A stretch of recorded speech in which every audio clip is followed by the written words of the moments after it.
The Pearls of Candice Fuego show. So here I have a special guest. As you can see, she's someone well known. She's Haitian, and I've been following her on Instagram. You can follow her page. You will find a lot of interesting content when it comes to spirituality.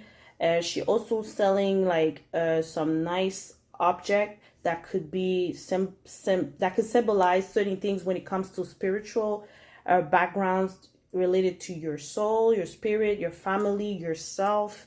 That could be on an energical level, or it could be also related to how you can advance with your life. I'm gonna let her introduce herself, and then I'm gonna keep going with the interview. Yes, thank you so much for having me, for inviting me, and for following me. As you said, Riva Précil. My name is Riva Précil. I'm of Haitian descent, grew up in Haiti, and I'm half Haitian. My dad is Haitian, and I currently live in New York. But I'm a singer, I'm a dancer, I'm a jeweler, I'm a writer. I also create altar art, so like art for your altar space or spiritual tools. But everything that I do is essentially centered around Haitian culture or Haitian spirituality. Everything that I produce basically circles back to my roots and to my heritage. So I just try to share that with people and just live in my truth as best as I can, and hope to inspire and educate others through the work that I produce. So let's talk about certain songs that are true, that inspired me, and also that I took the time to listen to each of the lyrics that you had chosen, and the details. Also, if you go on YouTube on her page, you will see certain videos, and she really expressing through her words what it truly means.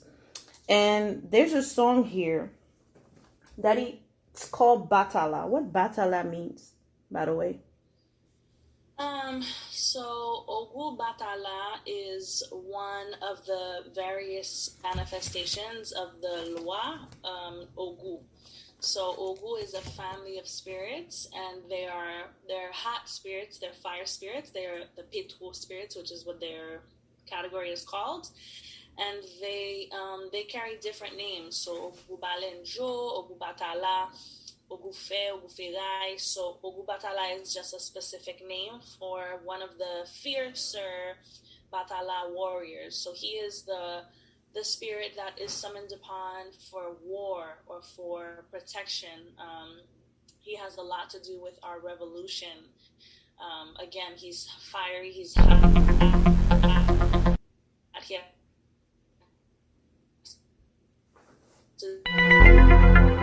Metal protection, needs help, needs a fighter. Ogu Batala. And in the video for that song, I'm using a machete because that's one of his, so he uses fire, he uses rum, and he always has with him his armor, which is a machete. So I'm going to play a little bit of your song, just a little bit, for people to understand what it is.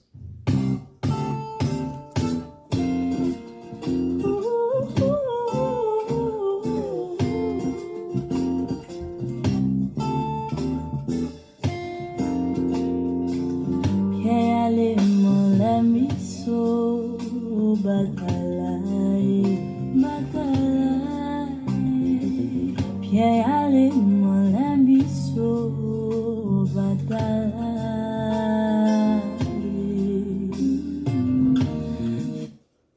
have a super nice voice.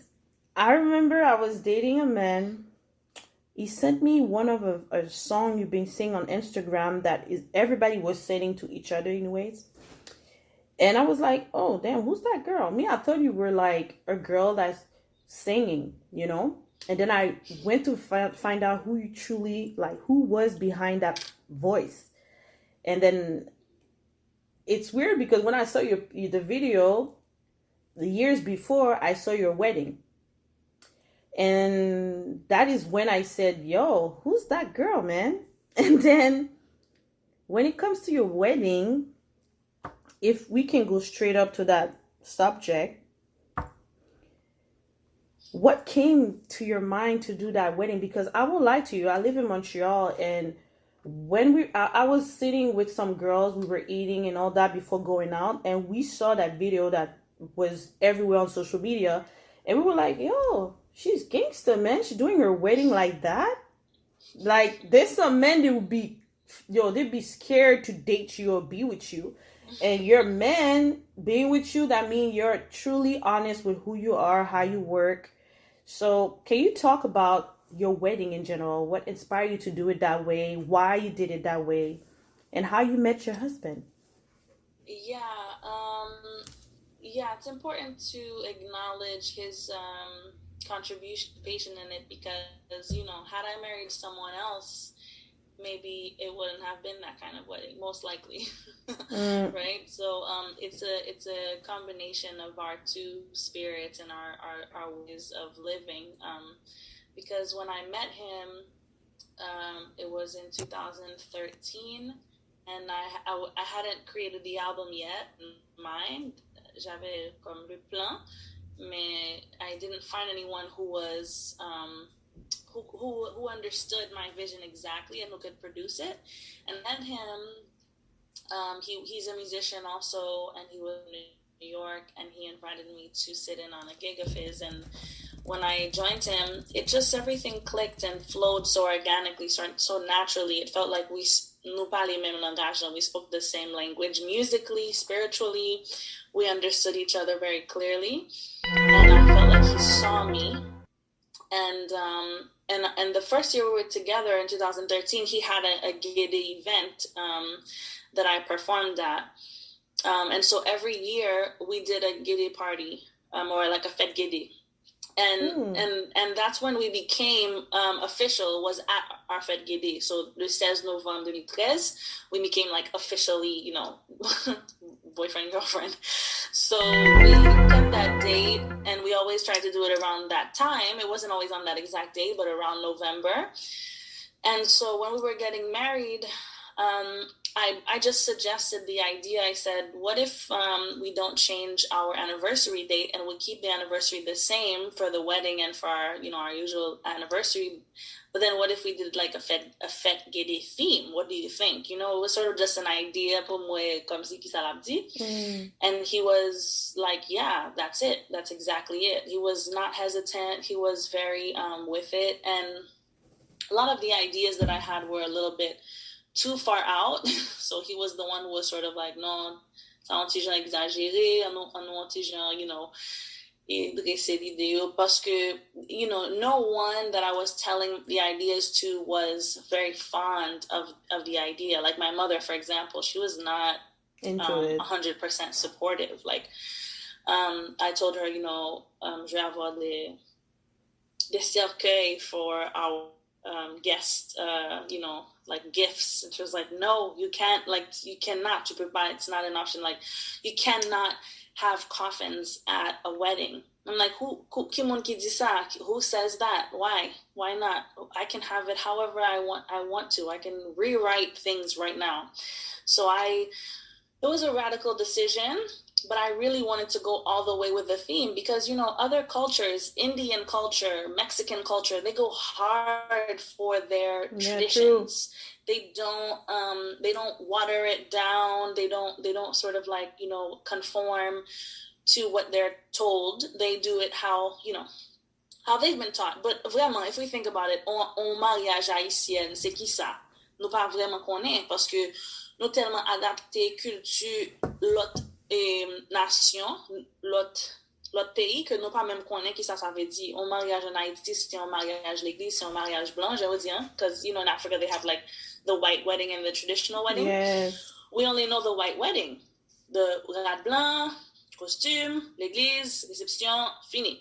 And my husband and I, we have a band together, Boyo Music, and we perform a lot. And so I've attended many weddings, and I never liked the vibration, the feeling necessarily. Not never. I've been to a few that were nice, but for the most part, it wasn't cultural. Yeah, moi pas j'aime senti tant qu'on essence bagay yo, tant qu'on m'a gardé haïtien k'ap marié en tant que étranger. Donc, moi, te vle changer ça, moi, te vle mette tambour dans mariage, so I walked down the aisle to drums. You know, I wanted to have certain things that were very essential to our culture. Moi, servi manger ou nan koui, je vle servi manger traditionnel. Bon, là, me dit, moi, vle du riz blanc sauce pois noir. They were like, non, ou pas qu'à mettre du riz blanc sauce pois noir dans mariage, ça ne se fait pas. Ça ne se fait pas, pour qui ça? Parce que, nous toujours dit que certain foods that we eat are, you know, indicative of like peasantry or like, or you know, based on your class, you eat certain foods. But that's manger la caille. That's our food. That's our tradition. So why should we be ashamed of it? Like, how come we can eat it at home in secret, but we can't eat it in public at a nice, you know, fancy event? There's no reason why we can't. Maybe because it could get on your clothes. I don't know what the logic was, but everyone that I went to, all the caterers, they said no, there's no black beans and rice at a wedding. That's just unheard of. And so I was like, well, that's my favorite food. I would like that served. So j'avais du riz blanc et du riz collé, du riz jonjon, you know, like all the rices. We had goat. We had you know, all the main food, clairin. Tout bagay que Gede yo reme, nou te rassure nou que nou te mette yo la. Donc, it was an amazing experience. I would love to do it again. Yes. Do it with different themes, you know. Maybe like one year we'll do a La Sirena Gwe theme, and one year we'll do a Ogu Ezuli theme. Like maybe we'll do different themes for our renewals, because I felt that it was a big educational movement as well, because someone appreciated it, and or whether they didn't, it still made them have the conversation about it, because it was such a shocking thing. And then even like, you know, having black in my dress, like I didn't get married in black, but I allowed for the designer to put black lace on there. And even that, my mom was like, no, you can't put black on your dress, mais pour qui ça? Mwen pa vierge, pour qui ça pour marier en blanc, you know? So I just felt like I wanted to do things the way that I saw fit and the way that it made sense to me. So my husband was super supportive. He loved the idea. I definitely designed all the details and went through all of the logistics, but he was there the whole way to sort of like, you know, support me and encourage my ideas, because they were definitely outside of the box. But I felt like it was for the culture, and I'm happy that we did it the way that we wanted to, and we enjoyed ourselves. So we have